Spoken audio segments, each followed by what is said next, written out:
د بل حدیث سره نشته. که صریح حدیث وی صحیح خو معارض بل حدیث وی نه بیا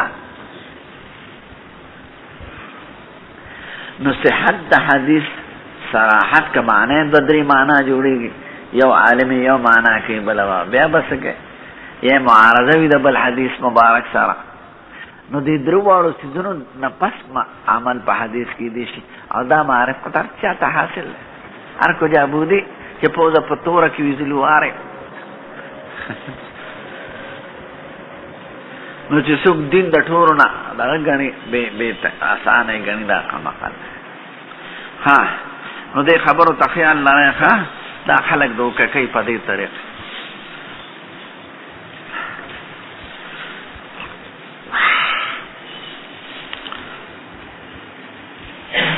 نو اکملت لکم معنا مې ابتدری وکړي او دا فیضا ترک شیء من الکمال فهو ناقص. امام بخاری د قیاس قائل دی، د اجماع قائل دی، ارسطو به ووینئ بابونه وپکې.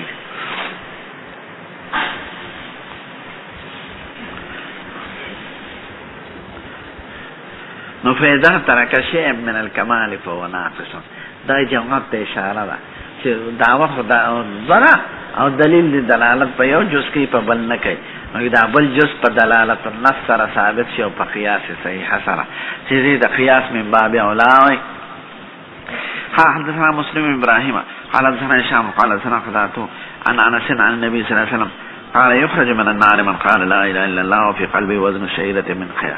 دا حدیث موږ ویلو کنه ربي باب کې درته یاد دي کنه. ويخرج من النار من قال لا اله الا الله وفي قلبه وزن برة من خير. ويخرج من النار من قال لا اله الا الله وفي قلبه وزن ذرة من خير. قال ابو عبد الله قال ابان حدثنا قتادة قال حدثنا انس عن النبي صلى الله عليه وسلم من ایمان مكان خير. دو نو خبرو تخیال کوي او یو درته اعاده کوم اجمالا چې مخکې تیره شوې.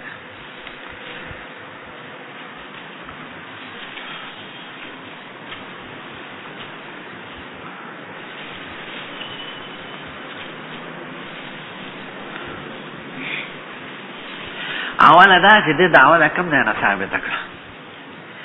دی وایي خدای پاک سید الکائنات کله په مثال د ایمان کې د وزن په بیان کې کله وایي په قدر د شعیري وي، کله وایي په قدر د بري وي غنم، کله وایي په قدر د ذرې وي. ذره ډېر بسر کې دی نو بره د ذرې نه غټه ده او شعیر د برې نه غټه ده. نو معلومه ده چې زیادت او کمې راځي پکې.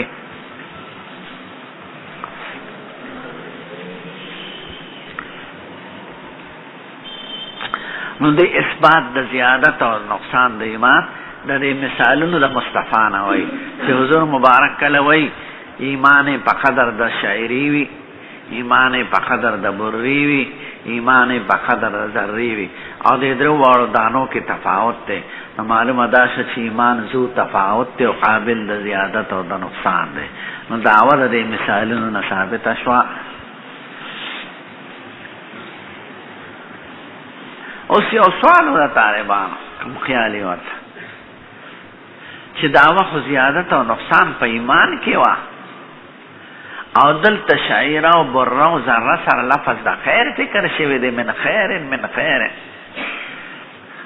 نو خیر خو په عرف عام کې علاوه د ایمان ته وایي، اعمال قلبیه او اعمال د جوارح ته وایي. او کسبت فی ایمانها خیره. نو دعوه د ایمان دا او دلیل د خیر ذکر کې دا خو زیادت په خیر کې ثابت شنه په ایمان کې. دا طالبانو سوال دی.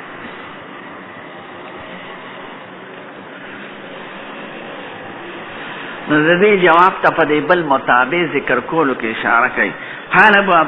قال ابو عبد الله قال ابان حدثنا فتو قال حدثنا انس عن النبي صلى الله عليه وسلم من ایمان مکان خیر.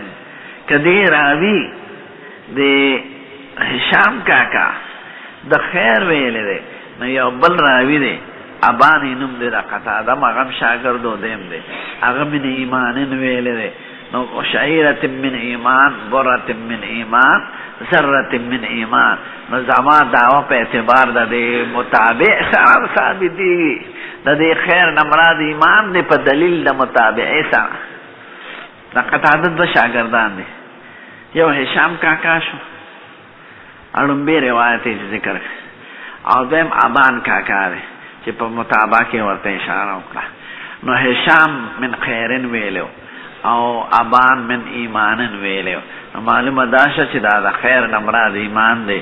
دا رسته روایت تفسیر د دې لومبي روایت شو نو دعوا ثابته شوه.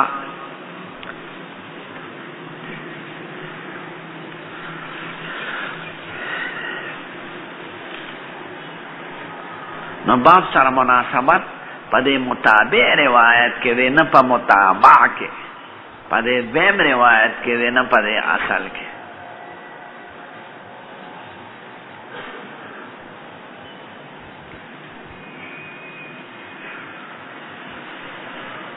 اوس یو سوال دی طالبان چې دې دومره جګړو ته څه حاجت و؟ دا چې کوم متابع دا به مخکې ذکر کړو، متابع به رستو ذکر کړو. چاړو سوال نه واره دی دا ابان کاکا روایت ته من ایمانن به پاسل کې ذکر کړو او دا هشام کاکا روایت من خیرن به رستو ذکر کړو.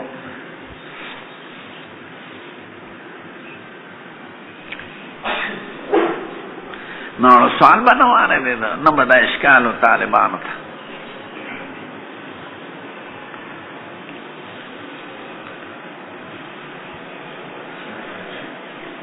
نو د دې جواب په دوه طریقو دی.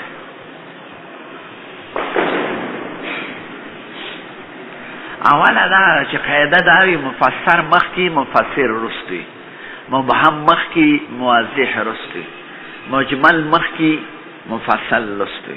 نو من خیر لفظ مجملو دا مفسرو دا مبهمو او من ایمان واضح مفسر دی. مبهم مخکې ذکر که مفسر رستو ذکر که. دا تا تقی چې د مبهم نمراد دا مفسر دی او دغه مجمل نمراد دا مفصل دی. نو ځکه هغه مخکې شو دا رسته جملې تفسیر وګرځاو.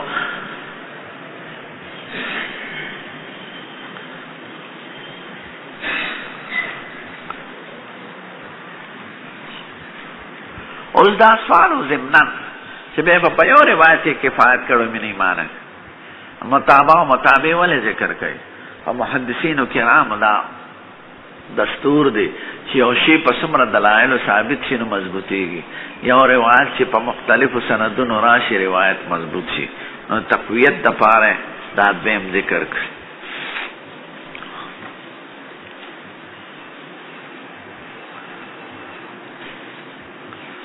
دا لومبی سوال او جواب وشو. یو جواب. دویم جواب دا چې دا د ابان روایت اگر چې په من ایمانن پکې صراحتاً راغلی دی، پکار دا چې دا مخکې وي چې سوال نه واردی دی او د هشام هغې کې من خیرنو او هغې مخکې ذکر کړی سوال په هغې کې دی. خو دا چلم ځکه وکړه چې مخکې هشام روایت ځکه ذکر کړه چې هشام اقوا دی په نسبت د ابان.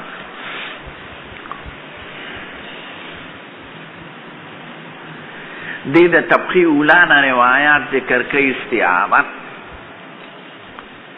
او دویمه کی انتخاب کئی او دریمه کی علی سبیل المتابعه والاعتبار ذکر کئی. دار تمامخ کی ویلو. نو هشام د طبقی اولانا راویانو نده لقطا دب شام ابن عروه امام ده او ابان د درېمې طبقې نه دی، دا لږ کمزوری دی. نو د ده نه روایت علی سبیل المتابعة والاعتبار و شاهد ذکر که او دا ړومبي نه علی سبیل الاصالت ذکر که. نو هغې کې اگر چې من خیر لفظ و مبهمو خو چونکې روایت قوي دی نو دار و مدار یې په هغې وګرځو. او د دویم روایت کې اگر چې من ایمان لفظ صریح دی روایت دی کمزور ہے نو دے دا مطابعی و دے اعتبار پا شکل ذکر کا. صحابان دا درمی طبقی نا دے او هشام دا اول طبقی نا دے. براویان و بیان و شرطون ارتا یاد بکر. الحمدللہ.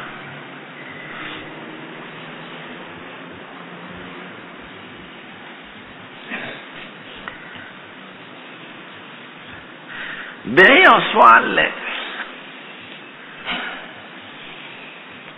چې هشام د لومبۍ طبقې نه دی او ابان د درېمې طبقې نه. بیا نو ابان فکر تاجت نو د ده د روایت څه فایده وکړه علاوه د دې تفسیر نه؟ د من خیرن تفسیر په من ایمانن سره راغی. نورې څه فایده وکړه؟ د متابعې څه فایده وکړه؟ یو خو تفسیر وشو او فایده شته، خو د قوت او ذوق په اعتبار دې تاجت سو بیا روایتم کمزور ہے، متابعہ خود قوت تا پارے.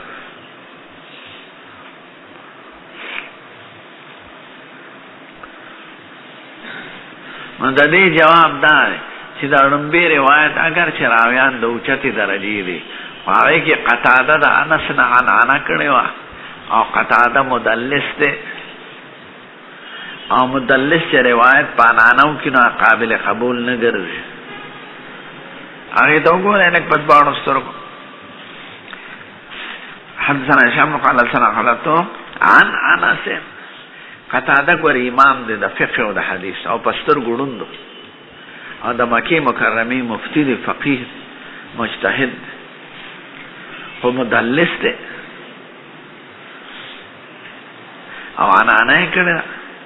دا دویم روایت په دې غرض ذکر کا که هغې جمله کې قتاده د انس نه په صیغه د عنعنې روایت کړي، خو د دې بل شاګرد په روایت کې په صیغه د سماع دی.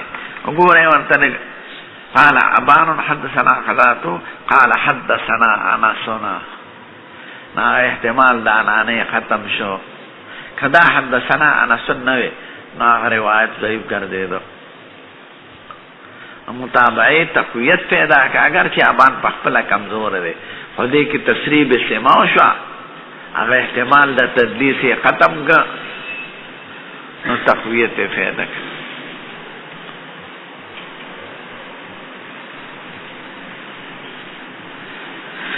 خدای بل حدیث ته ګورې دا نوی راغی، هغه اجمالي خبره دا وه چې حضور مبارک وی لا اله الا الله والا بوزي.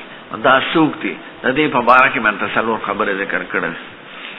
حدثنا حسن بن صباح انه سمع جعفر بن عون قال حدثنا ابو العميس قال اخبرنا قيس بن مسلم عن طارق بن شهاب عن عمر بن الخطاب رضي الله تعالى عنه ان رجلا من اليهود.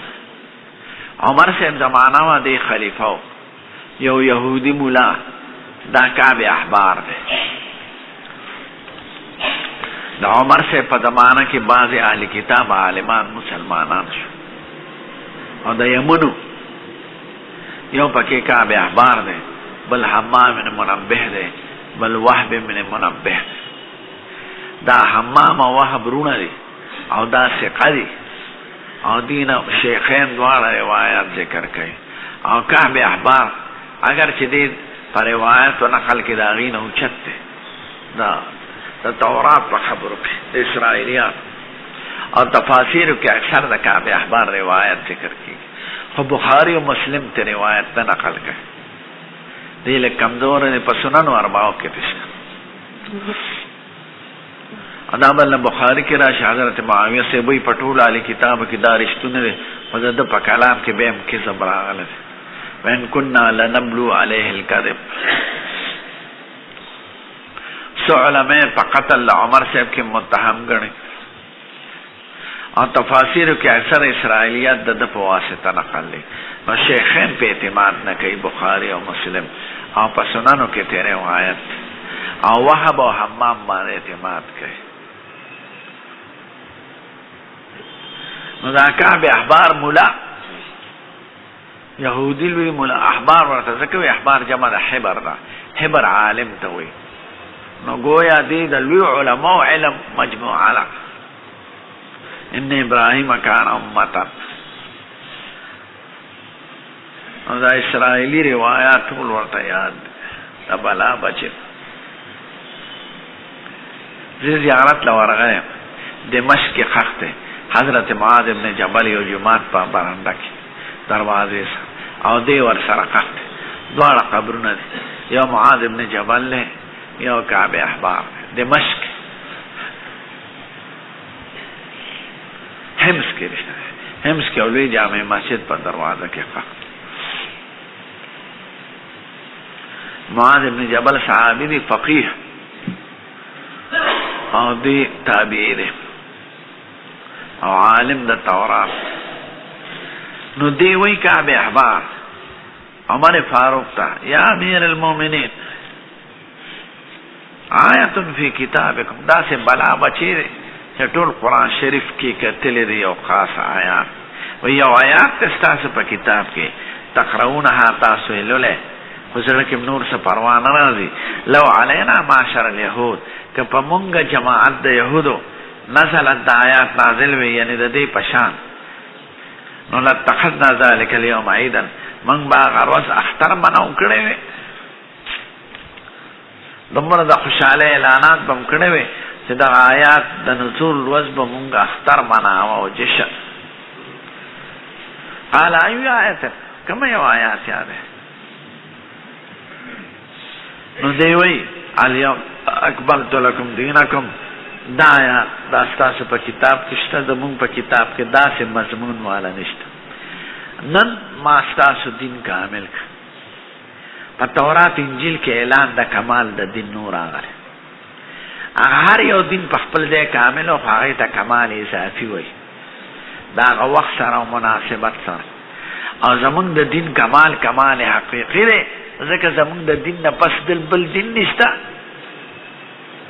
هغه کې د کمال آیات نور راغلي چې ما ستاسو دین کامل کني وار یو دین په خپل ځای کې کامل وي. داسې ښکلی لوی لکه زمون حضور مبارک طویل شوی دی وما ارسلناک الا رحمتا للعالمین. دا د یو پیغمبر په یو کتاب کې نشته چې ته د ټول جهان لپاره رحمت بغیر زمون د کتاب نه زمون په د ښکلي پیغمبر په صفت کې ته د ټول عالمینو لپاره رحمت چې دا د جهان په یو آسماني کتاب کې د یو پیغمبر پاک کې نشته چې ته د عالمینو لپاره رحمت بغیر زمون د ټول پیغمبر نه چې خدای ورته ویل. نو دارنګ اعلان د اکمال د دین په یو کتاب کې آسماني کې نه راغلی.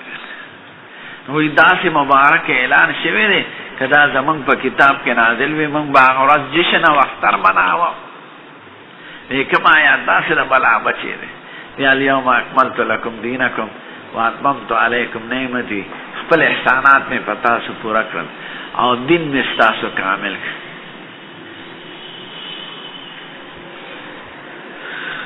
قال عمر سے بوئی قد عرفنا ذلك اليوم، منتا غرزم معلومه ده والمكان الذي نزلت فيه على النبي صلى الله عليه وسلم، اغزیم را معلوم نشی پا کمارس کمزے کے نازل شروع وهو قائم بعرفه، او حال لا معلوم نشی حضور مبارک دغه وقت پا کم آوازه کیو پا عرفات پا میدانو پا او خسورو ولا او خوانارو او رز دا جمعیو.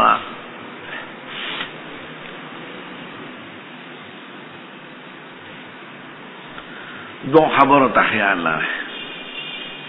کعب احبار سوال سوکو، عمر سے جواب سوکو. دا جواب اور دا سوال منس کی مطابقت پس کے رہے.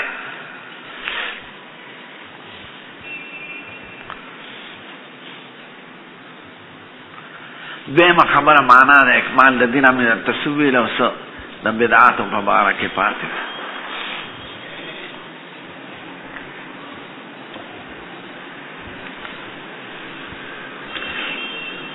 دلنبے خبر وضاحت چی دیسوئی او عمر ورتسوئی رضی اللہ عنہ وعن اخوانه من الصحابت.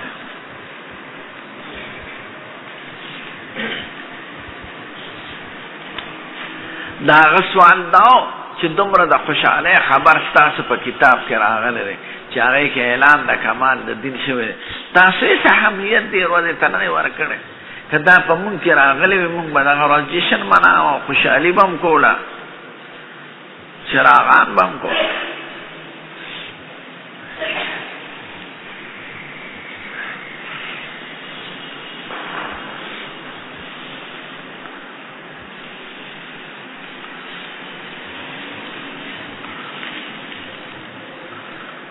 نو د عمر صاحب د جواب عالمان په دریو طریقو سره وضاحت کوي.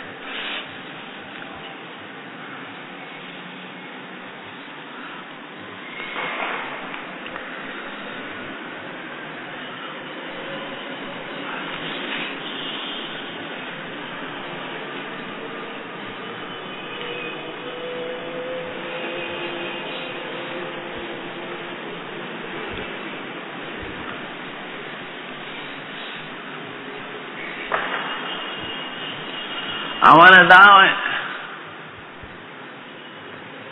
چې ستا دا خیال دی چې موږ دې ورځې له اهمیت نه دی ورکړی، دا په مسلمانانو کې اهمه نه ده، تاسو ته نه ده یاده، پروې نه لرئ. نو د جواب خلاصه دا ده چې دا ولې نه ده او موږ ته ولې یاده نه ده. ته صرف دروازې ذکر کې، موږ ته ورځ یاده ده، موږ ته مکان یاد دی، موږ ته وخت یاد دی، موږ ته هغه خاص حالت یاد دی، ټول په امت کې محفوظ راغلی دی. نو که ته وایې چې ته د اهتمام ستاسو په دین کې نشته، نو شته، موږ ته یاد دی. ورځ د جمعې وه، ورځ د عرفې وه، وخت مازدیګر و، نبی کریم په اوښه ولاړ او ټول جهان ته چاو تاو دی. نو ته د ورځې یادې، مونږ هغه وضع رفع حال هر څه یاد دي، مونږ ته معلوم دی. د هغه دا خیال چې تاسو وړو یاد نه دی چې دا کله نازل شوی او اهمیت هم نشته.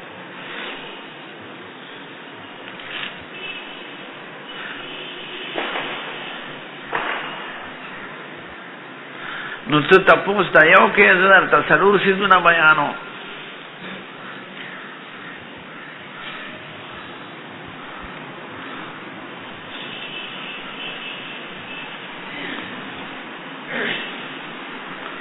ته وایې ورځ درته یاد نه ده، موږ ته هر څه یاد دي.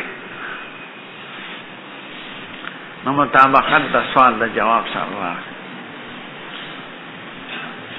دویمه طریقه وضاحت د جواب او د سوال.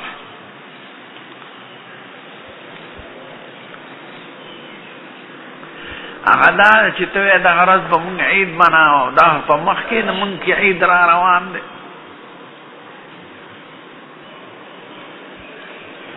د جمعې ورځ په اسلام کې عید دی، د عرفې ورځ عید دی، بلکې علما د تاریخ وایي چې اتفاق داسې و چې په دغه ورځ د ډېرو قومونو عید جمع شو. ما سره یو کتاب دی، اوس مدرسه کې داخل که رحمت للعالمین، په 3 جلدونو کې دی. یو عالم چې انګریزي تعلیم یافتم دی، اوچت، او د انګریزانو کتابونه یې کتلي دي، او بیا په هندوستان کې لوی دغه چیف جسټس و، قاضي القضات، هغه کتاب لیکلی قاضي محمد سلیمان منصور پور، یو ناشنا کتاب دی، شان مرشا صاحب د هغې تعریف کړی. نو هغه د هر شي تاریخونه ورځې را جمع کړي.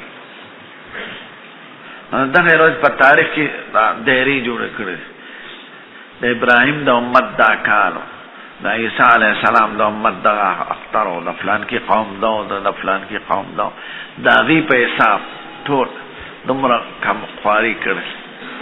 وایي دغه ورځ د قومونو اختر و، نو چې یو کوم شي د اختر ورځ نو بیا اختر مناولو ته یې حاجت شو. نو داسې ورځ باندې خدای نازل کړی دی چې مجموعه د اعیادو دی، او د مسلمانانو د اسبوع عید هم دی. د اسبوع عید د مسلمانانو د جمعې وي، او د کال عید هم دی چې د عرفې ورځ ده. اوس یو سوال دی د طالبانو چې په مسلمانانو کې خو د عید ورځ سبا وي، د عرفې ورځ خو نه وي. علما وایي چې اصلي اختر د عرفې دی، ځکه حضور وی الحج عرفه، رکن د حج وقوف دی، هغه د عرفې پر ورځ. دا آسان ده، خو د شکرانې ورځ ده. قرباني وکړه چې زما حج پوره شو، الحمدلله. عرفې کې تقدیم تاخیر نه راځي. که وقوف د عرفات در نه پاتې شو، هر څه در نه پاتې شو. په هر رکن کې وړاندې رستوالی راځي، عرفات کې نه راځي. نو چې عرفې دغه دې وکړه، تا پوره حج وکړه، بس حج دې پوره شو. دا سبا ورځ خو شکرانه ده. دا د اختر مو قرباني کور یو عملی شکر دی، بل مالی شکر دی. نو اختر خو د عرفې ورځ دی، نو د مخکې نه اختر را روان. نو جعلت اجت پاتې نشو. نو ای یهودی ته یو ورځ یادې دغه ورځ په مونږ کې د اخترونو ورځ ده. نو جعلت اجت څه پاتې چې د مخکې نه اختر وي نو به اختر دی. دا دوه تطبیق شو. دریم تطبیق دا چې تاسو یې دغه ورځ به مونږ اختر مناو. زمونږ دین پوره دی الحمدلله. زمونږ په دین کې اخترونه مقرر شوي دي. مونږ د ځان نه اخترونه نه مناوو.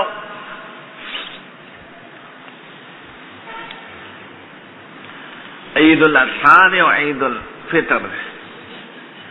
مونږ د ځان نه اختر نه کوو. نو که اهمیت در وځه او حفاظت در وځه د مقصد یا خوشته خو د ځان اختر نه مناوو. تاسو به اخترونه کوئ لکه بریلیان عید میلاد النبی رو باسي. نو دا خو عید په اسلام کې نشته. نه صحابه کړی دی نه تابعینو کړی دی نه خیر القرون کړی دی. دا جاهلانو صوفیانو بریلیانو مبتدعینو روح. یو صوفی بادشاہ په مصر کې اربل اومه صدق صوفیو. نو هغه د عید میلاد النبی شروع. صوفیان د بدعات خو د خرافاتو سر دی. ځکه چې خلک یې نیکۍ ته ګوري شکل ته ګوري. نو هغې چې څه کوي نو خلک وایي چپ شئ باباجي صاحب دا ویلي وي. نو که هغه هر څه خبره یې که پوهي که نه پوهي. نو بدعات خرافات رسومات د دین په نوم دا شیخان جوړوي. زمونږ پښتنو کې یا زړې ښځې یا زاړه بې علمه شیخان. په سلو کې پنځه کم سل رواجونه په پښتنو کې دا د زړې ښځې جوړوي. او دا ناپوهه حمامان دا شیخان اخونه.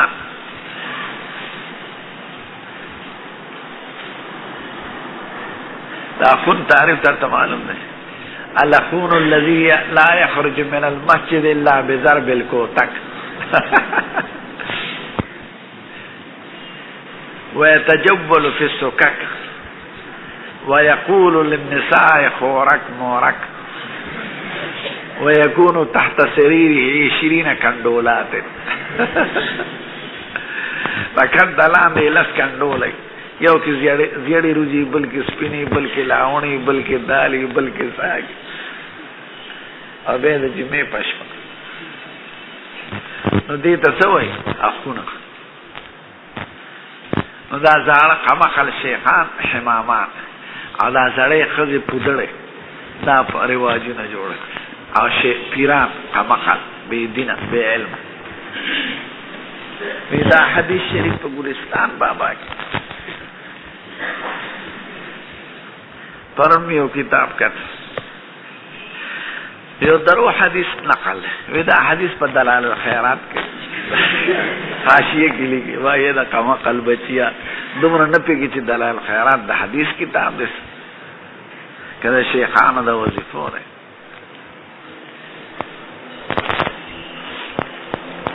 نو په دې نه پیږي دا حدیث په تحفة النصائح که چا دو که د جمعې په شپه که چا دو که چا دو.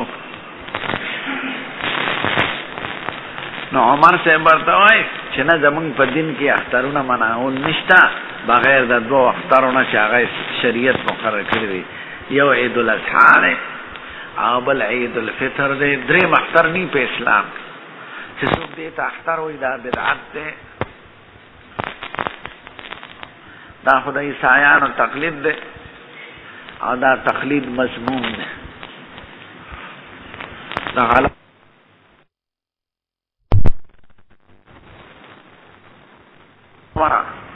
اليوم اکملت لکم دینکم.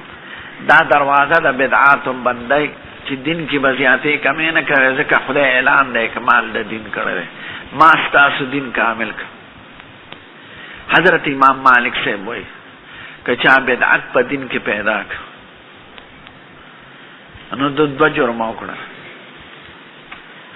یو خدا چې د خپل د دین په باره کې د ناقصتوب عقیده ولرله خدای اعلان د کمال کوي او ته دا پکې پکار دی دا پکې پکار دی گویا مخکې دین ناقص اوس یې ته پوره کې زناوړه. نو دی عقیده د نقصان د دین کوي چې دا خلاف د آیات دا خدای اعلان د اکمال د دین کړل.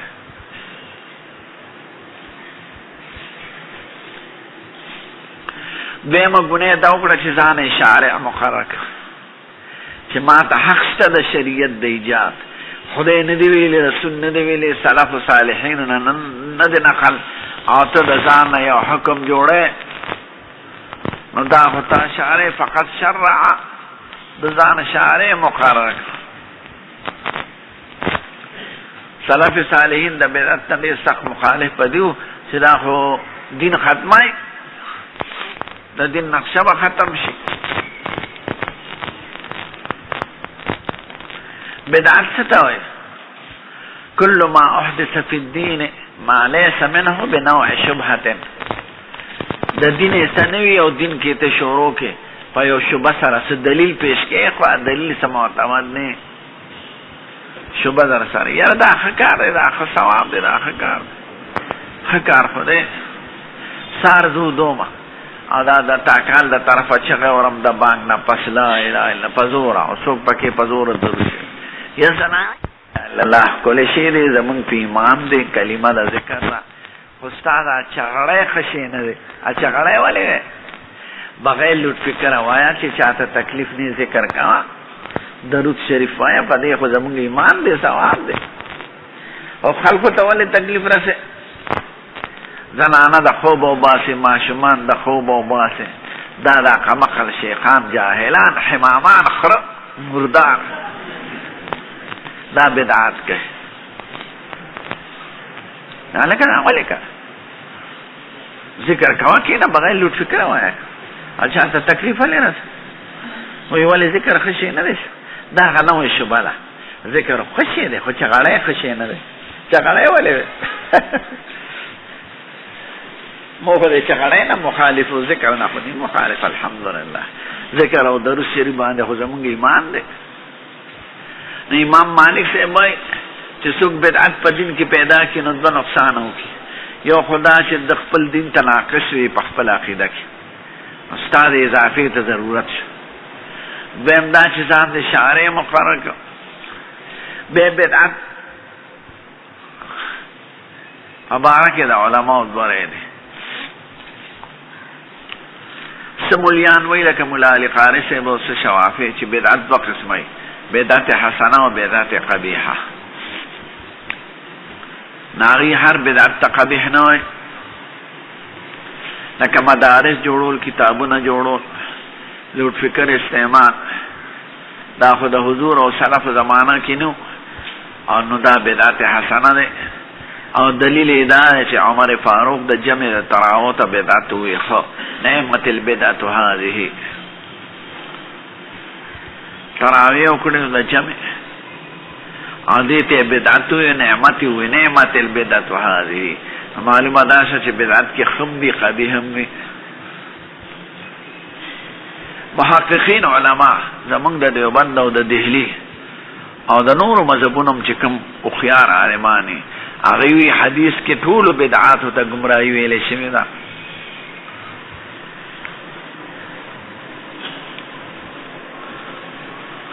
كل محدثة بدعة وكل بدعة ضلالة وكل ضلالة في النار. چې حضور مبارک هر بدعت ته گمراهي ویلې ده او جمله کلیه ویلې ده. موږ څنګه بدعت کې تقسیم کو؟ هر بدعت ګناه په مقتضا د حدیث د مصطفی.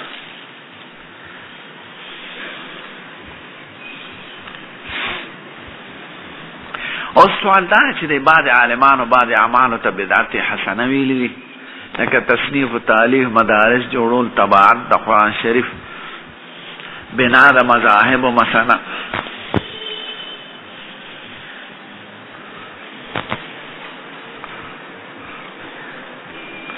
نو دا دویمه ډله د عالمانو دا بدعاتو کې نه دي داخله، دا من قبیل ما لا يتم الواجب به فهو واجب به. دا یو قاعده یاد لرئ چې کوم اسباب د نشر اشاعت د کلمې د دین د حضور په زمانه کې نو او رستو موجود شو، ناغه د نشر اشاعت یو ذریعہ د خپل مقصد نه دی، ناغه بدعتو کې نه دی داخل، هغه سنت ته متمم د سنت شو. نو تصنیف و تالیف طباعات کاغذونه مدارس اسباب د حضور زمانه کې نو یا لوټ فکر نو اذان رسول په یو مقصد شرعي دی نو کې استعمال حضور مبارک نه کړي نو دا غي زمانه کې نو دا په بدعاتو کې نه دی داخل.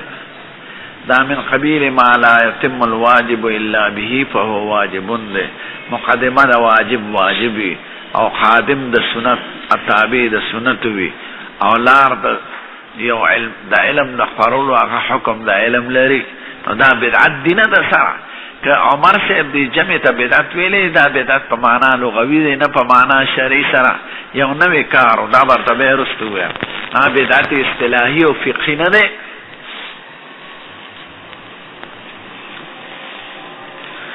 دویمه که د حضور زمانه کې اسباب او غینی استعمال کړي او غي استعمال نه به بدعت ګرځي، لکه شریعت تسویه د صف په له صف برابر ساتي او پړیو د حضور په زمانه کې توس د صف برابرولو د پاره پړی وګای په جماعت کې، دا په بدعاتو کې داخلي، ځکه دا اسباب د حضور په زمانه کې او هغه د نه دي استعمال کړي نه امت تویلی دي، نو دا په بدعاتو کې داخلي.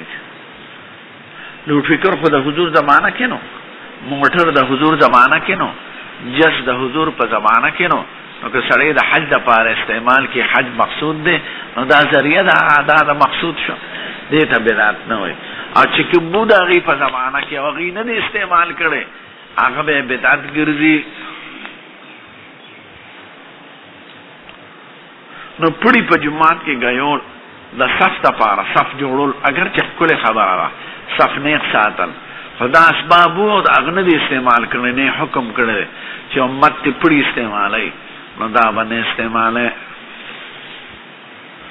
نو چې کوم اسباب د حضور زمانه کې نو او اوس اسباب پیدا شو د هغې استعمال لوار او تابع د هغې اصل دی، او چې کوم اسباب هغې نه دی استعمال کړی هغه په بدعاتو کې راځي. اوس په ذکر په کلمه په ذکر په زور ویل د اذان نه پس صحابه دا نه دي کړی، خلف و ورسره او د ذکر مقام هغې ته معلوم دی ثواب دی پکې. یا درود شریف مبارکه کلمه ده صحابه و هغې په زور نه دی ویلی، یا د مړو اعلان کول په غر باندې یا په جماعت کې انا فلان دا صحابه نه دي کړی. د جماعت کې د مړو اعلان یا په غر باندې ودرېدل د مړو اعلان دا په بدعاتو کې داخلېږي. یا درېمه او څلوېښتمه او پنځمه یا عید میلاد النبي مناول، یا په قبر عرس کول، نو قبرونه د حضور په زمانه کې هغې پې عرس نه دی کړی. یا پې غلاف اچول، قبرونه د حضور په زمانه کې نه صحابه غلاف اچولی دی نه ویلی دی نه پې جنډې ودرولی دی نه پې ډیوې بلې کړي، بعضو نه خو منع ده صراحتا، نو دا په بدعاتو کې داخل دی. نو چې کوم اسباب د حضور په زمانه کې و هغې نه دي کړی ا بدعات دی، او چې کوم د هغې په زمانه کې نو بیا وروسته موجود شو نو هغه وسیلې په شکل باندې د وسیلې په حیثیت استعمال جایز دی، په بدعاتو کې نه داخل. بس ته کرته ووایم د ټیټونو ته غوږ کېدی ښه بعضې ښکلې خبرې زما ورته خیال نه طالب راته خیال میلاد النبي نوم یادوي که دا جلوس یادوي جشن، که جلوس او جشن بلفونه مناولې نو دا نشته پیسه، او که سیرت النبي باندې څوک جلسه وکړي د حضور سیرت بیان کی اخلاق بیان کی دغه بدعات او خرافات پکې نو خیر ده.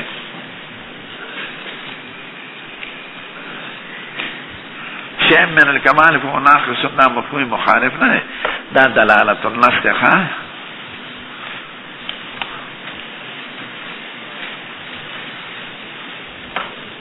دا مفهوم مخالف نه قیاس مارته مثبت د احکام نه ده مظهر ده. چاوی جماعت المسلمین امام صاحب تو ټول امامانو ته کافر وای، نو دی خو اول په تاسو به پوهېږئ چې دی جهالت دلیل شو. لوټ فکر ته بدعت معنی وي که ما خو ورته ووایي نو جواب پکې شو دا چې هغه وخت کې سوال لیکلی دی چې جواب لا نور راغلی. آدم علیه السلام نه چا سنتي کړې ده ما ته پته نه لګي.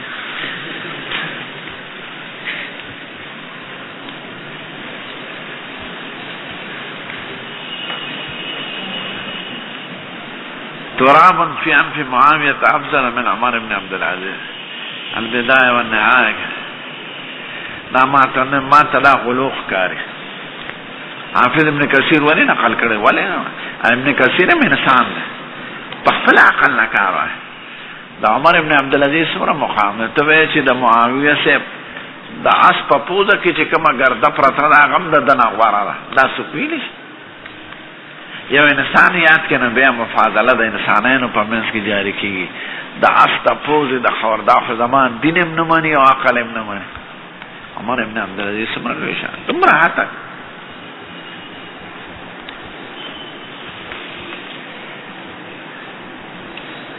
امسا نیول په خطبه کې دا هغه وخت کې راغلو چې د حضور منبر شریف نو جوړه.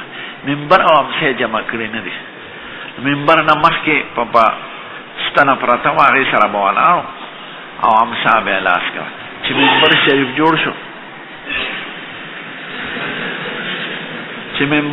جوړ شو نو بیا امسا نه دی استعمال کړه. د دواړو جمع معا بدعت دی. زما خبرو ته خیال لرئ؟ چا وی د اصحاب کهف نومونه ما ته خو نه دی معلوم، بعضې د وعظ کتابونو کې راغلی.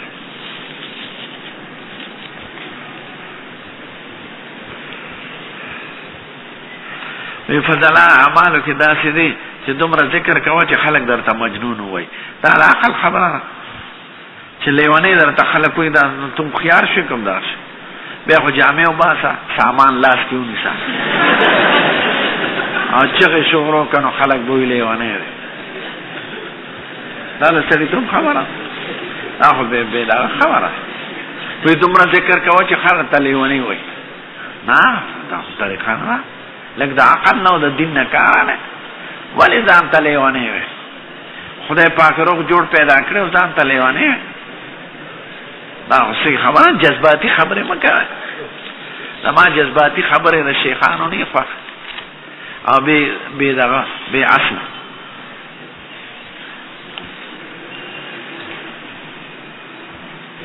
وایي بعض ځای کې درس ته نارینه نه کښېني، زنانه کښېني. هغې ته ولګوئ لوټ فکر، تار بوزې هغې ته ولګوئ. ټیک ده، ټول قوم ولې په عذاب وایي؟ او د درس خبره جدا ده، ذکر جدا ده. کرخې والا دغه دی په شریعت کې نشته. خو که داسې پوخ جومات چې به صفونه ډېر لوی شي نو حرمین شریفین په بیت الله شریف کې کرخې والې شوي دي، ځکه چې ډېره لوی احاطه ده. اقامت د صف پکې ګران دی، نو چې ګران وي نو بیا خیر. کرخې لاندې په ځمکه پوړي نه. زنانه ویستل تبلیغ ته بدعت دی که نه؟ دا د تبلیغیانو نه تپوس کوي، زما خو نه دي خوښ.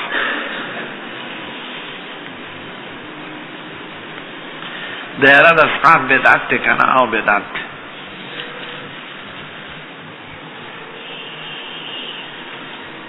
د مړي اعلانات په جومات کې بدعت دی او بدعت دی.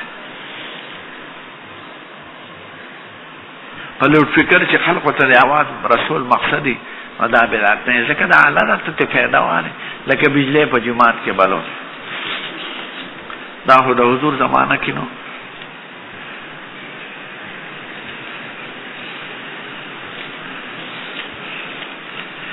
اعلان داسې طریقه نه شوي، یو د جنازې د مونځ اعلان، یو د مړي.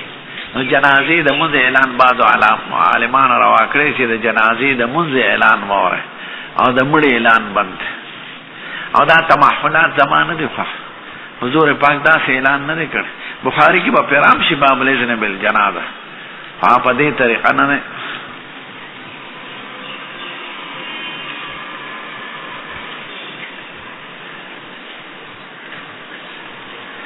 چاوی اهل حدیث کو اجماع و قیاس منی چې منی خو به فرق پاتره شو به دا ځای په دې ولې لیکلی چې ہماری دو اصول کتاب الله و سنت رسول هغه خو قیاس کار د شیطان دی چې دا وي اجماع نشته نو چې قیاس کار د شیطان کې اجماع وینو تراو تو شل رکعات او تواله بدعت درې طلاق حواله په یو طلاق حساب دی باندې په اجماع د صحابه کرام هغه اجماع او قیاس نه مانی قیاس د کار د شیطان او اول من قاس ابلیس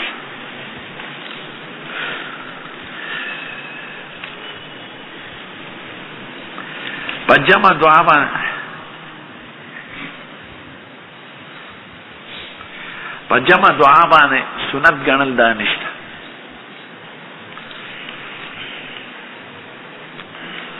ابه چې څوک د فرض نه پسې سنت ګڼو د سنت نه پسې بدعت ګڼي دا احمق من حمار اهل بلده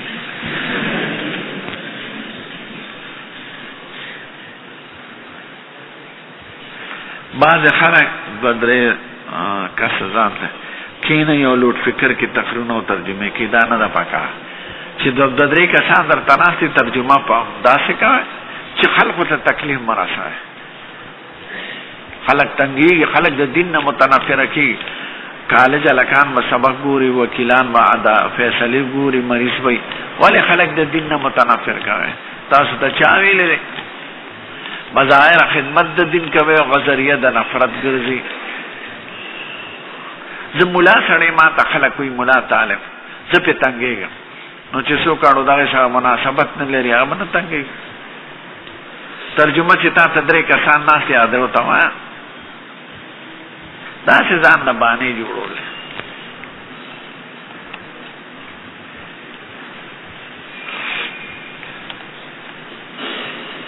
پازان ثانی باندې حضرت عثمان صاحب زمانه کې اجماع شوی دی که چا پرېښود نو دا مخالف د خلفاء راشدینو نه دی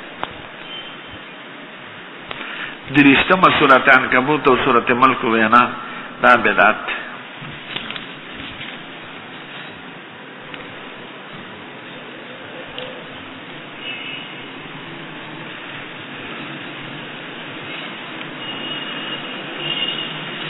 وآیات دا د خپل سپاره ها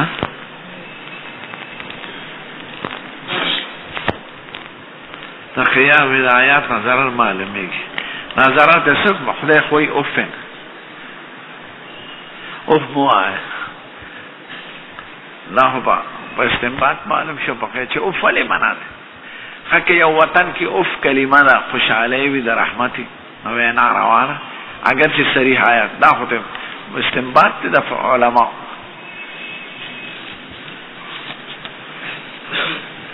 هر مانځه نه پس وروسته تقریر کول او سنت یې ګڼل دا سنت یې ګڼل بدعت اواسې د یو موقع مناسب سړی واعظ وکړي نو خیر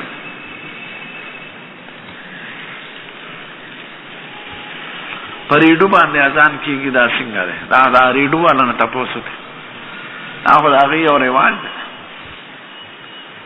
سقاط کې اصلي طریقه څه ده دا جوړ حمام دی ښه د سقاط یې ډېر شوق دی هلکه د اسقاط سره څو بدعت راغلی دی په دې قوم کې مې کوي او فایده پکې د امامانو د خود دې یقین کمی په خدای ورته اسقاط مه کوئ وروستو صدقه وکړئ مړي پسې جامع خیرات کې کتابونه والی نو هغه هم تاسو له راوړي او په مقبره کې خو شپږ کسان امامانې باغ ټول عوام کله نامي والي هغې بدنام امامان شي نو کوم بند که نو بیا هغې له څوک نه ورکوي هم تاسو له بیا راوړي په دې وي کې بند هم که بیا څه نه راځي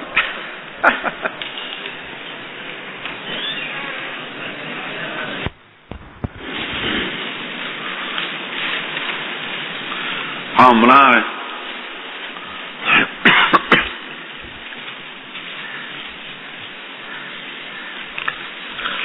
الحمد لله رب العالمين والصلاة والسلام على سيد الأنبياء والمرسلين وعلى آله الطيبين وعلى أصحابه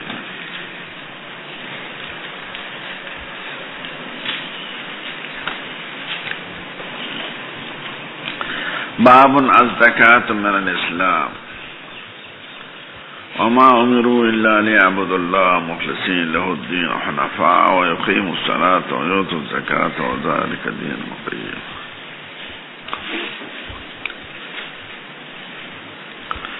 باب الزکات من الاسلام، باب دے پا بیان دا دے کی چی زکات دے اسلام حصہ.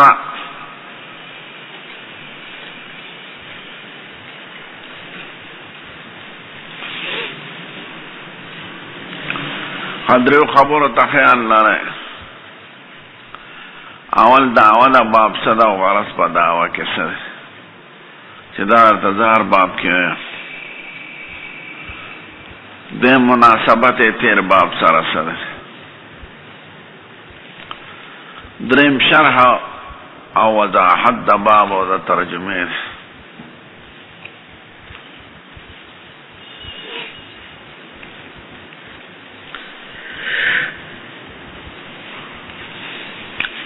لمبے خبره چې باب کې څه وینا غواړي.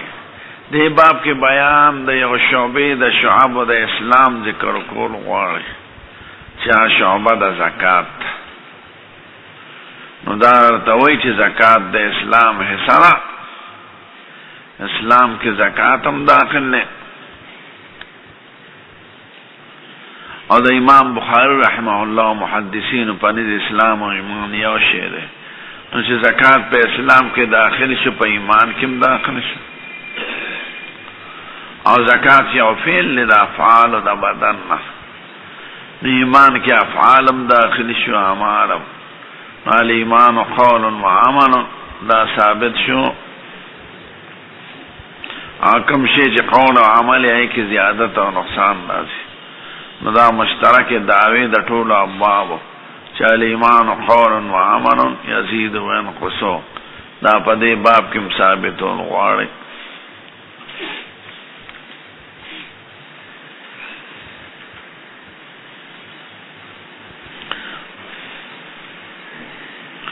مولانا شریف احمد گنگوی سے وہی مقصد ترغیب دے پا ادا دا زکات کی.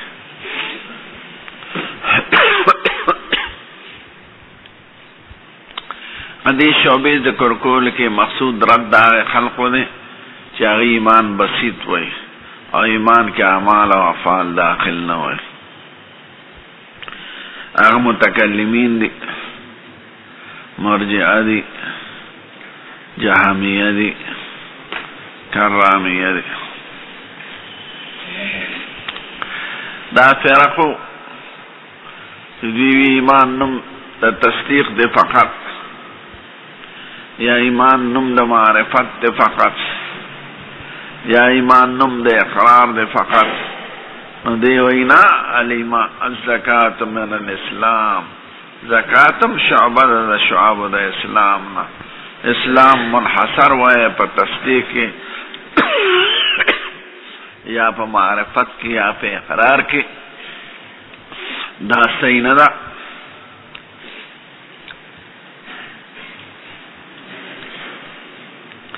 مارتویلو چی بنا دا استدلال پدید کہ اسلام و ایمان یو شی، اور بنا دا استدلال پدید چی زکاة من الاسلام کی دا من بیانی دے یا من تبعیزی دے. ایمان و اسلام چی سک جدا گرنی یا من سببی گرنی یا من ابتدائی گرنی، دا باب داغی خلاف نگر سی متکلمین دقاوی. او اسلام و ایمان اگرچہ متحد دی پا خارج کے متغیر دی مفہومات. اسلام مرکب ہوئی اور ایمان بسیط ہوئی.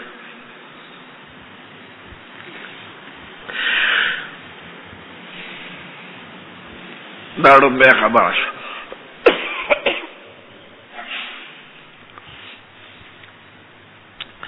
دیم خبر ربطی دا مخی باب سرسا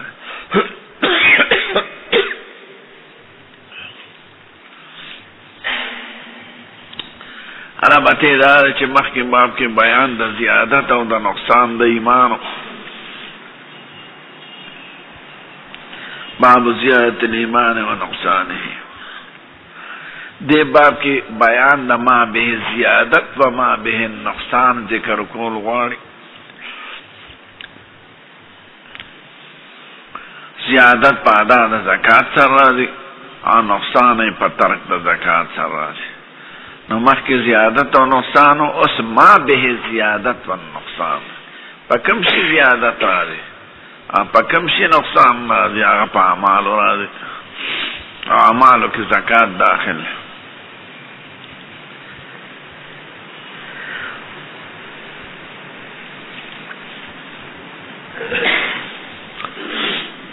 درېمه خبره شرح د باب سره.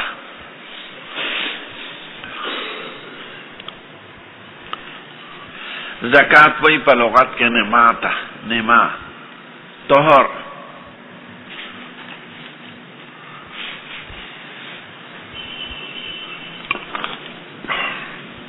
زیادت تا، اخلاص تا، یو نه معناګانې دي لغوي.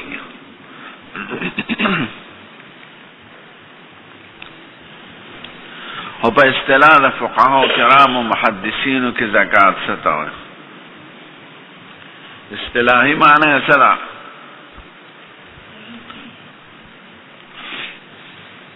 اصطلاحي معنی ایتاء جزء من نصاب حولی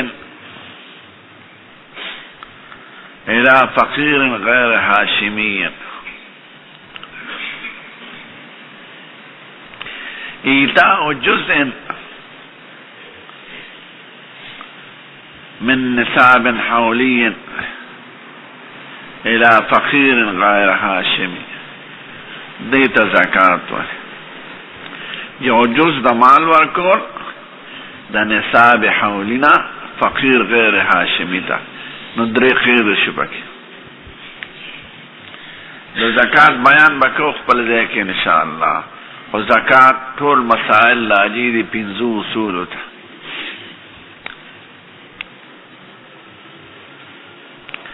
اول دا چې زکات پچا واجبېږي. دویم دا چې په کوم اموالو کې واجبېږي. دریم دا چې څومره ته واجبېږي. څلورم دا چې کله ته واجبېږي. پنځم دا چې چاته ورکول واجب دی. نو علی من تجب علیه الزکات والاموال التي تجب فيها الزکات والمقدار الذي يؤخذ منها ومتى يجب وإلى من يجب اعطاؤه. نو ټول د زکات مسائل دی 5 اصول تراجع او مسائل اختلافی پکې تقریبا 450 دي. په منځ کې 200 مسلو کې خلاف او په زکات کې په 450 مسلو کې.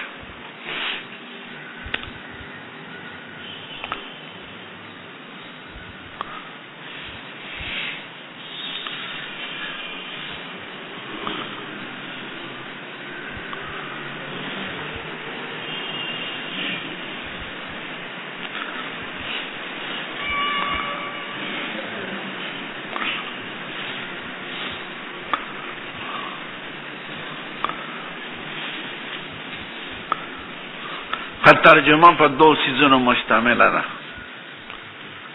په مترجم به او په مترجم له. یعنی په دعوا چې ایت مترجم به وي او په دلیل چې مترجم له ورته وي. دلیل نص آیات ذکر کړل. نو ترجمه دا الزکات من الاسلام. مترجم له دلیل یې څه دی؟ وما امروا الا ليعبدوا الله مخلصين له الدين.